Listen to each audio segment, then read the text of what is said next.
एतजाज़ एहसन कहते हैं कि अगर इमरान खान साहब जरदारी साहब के साथ बात कर लें तो रास्ते खुल जाएंगे। इस बारे में आपको क्या कहना है? देखें, ये एतजाज़ एहसन साहब का अपना पॉइंट ऑफ व्यू है। मैं तो इस बारे में कोई बात नहीं कर सकता, लेकिन बात बिल आखिर सियासतदानों को करनी चाहिए और उसका फोरम है पार्लियामेंट। और मैं ये समझता हूँ कि जो हालात बन रहे हैं बिल आखिर बात इनको खुद अडियाला जेल में इमरान खान से करनी पड़ेगी।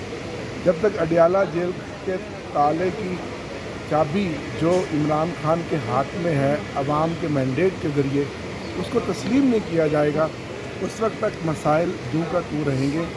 आज जो मुल्क के मजमूई तौर पर हालात हैं, अगर ये सियासी अदम इस्तेकाम इसी तरह रहा तो बजट सर पर है और हुकूमत दो दिन की पेशी देकर फिर बजट से आगे जा रही है। अभी खबर ये आई है कि बजट 12 को हो गया, पहले 6 को था, फिर 8 को हुआ, फिर 10 को हुआ, 12 को हुआ।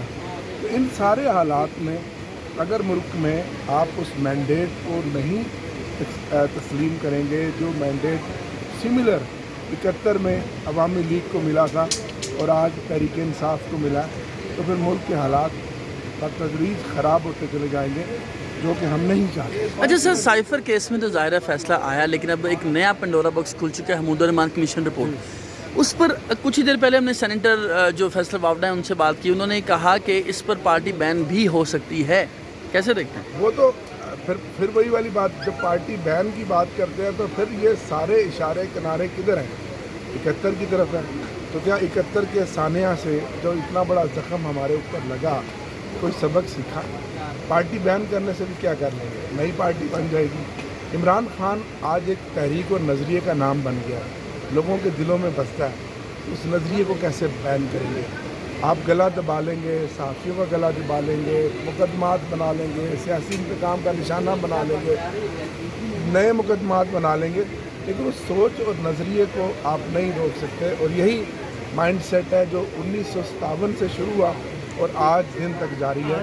यही हमारी लड़ाई है। लेकिन हम ये भी देख ओपोजिशन का चीफ व्हिप हूँ, मुझे पता है कि वो मुज़ाकरात सिर्फ लफाजी हद तक हैं और मुझे ये पता है कि उन मुज़ाकरात के लिए उनको मुक़तदरा से इख्तियार लेना पड़ेगा। सियासी जमातें बज़ाहिर तो ये हैं, लेकिन आप जानते हैं कि ये पूरी की पूरी हुकूमत, अब ये नवारुल हक काकड़ का लोग बयान नहीं भूले कि आप फार्म 47 की पैदावार है, अगर मैं बोलूँगा तो आप मुंह नहीं दिखा सकते। तो ये तो खुद बैसाखियों पे बैठे हुए हैं, इनके पास ना इख्तियार है ना ये बात कर सकते, लफाजी है।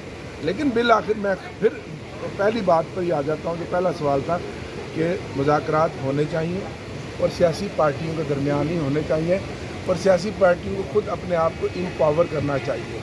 अगर हम अपने आप को एम्पावर करते तो शायद आज इस्टेब्लिशमेंट की ज़रूरत ना किसी को भी पड़ती, सहारे की, कंधे की, बैसाखी की।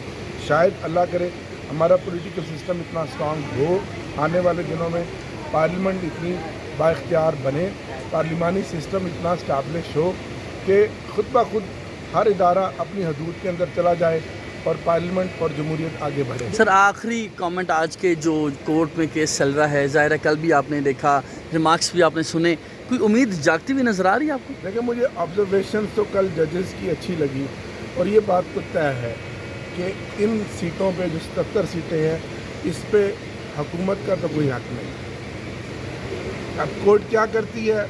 कोर्ट हमें सीटें देती है, कोर्ट इसको ब्लॉक रखती है, फर्दर पार्लियामेंट को लेजिस्लेशन के लिए कहती है जहाँ कोई अबहाम है उसको दूर करने के लिए।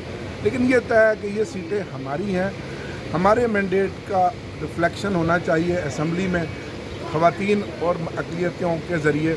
ये सीटें पीडीएम की नहीं, ये तो तय बात जो है। साइफर केस की फैसला आया, आपको लगता है कि ये इसका कुछ असर पड़ेगा दीगर केसों पर? यकीनन साइफर केस का जो अंजाम हुआ है तोशा खाना की तरह इसी तरह इद्दत का भी होगा। और माजी में भी फिर वही बात मैं करूँगा, पिछले 50 साल की 60 साल की कहानी दोबारा फिर दोहराऊँगा, क्योंकि तारीख़ का तालिब इल्म हूँ, कि हमने इससे सबक नहीं सीखा कि पॉलिटिकल मोटिवेटेड जो केस होते हैं, जो सियासी इंतकाम की बुनियाद पर लीडरशिप को ग्रिल करने के लिए बनाए जाते हैं, उनकी उम्र नहीं होती और आगे जाके वो केस सारे फारिग हो जाते हैं, जो हशर कल साइफर केस का देखा। थैंक यू साहब।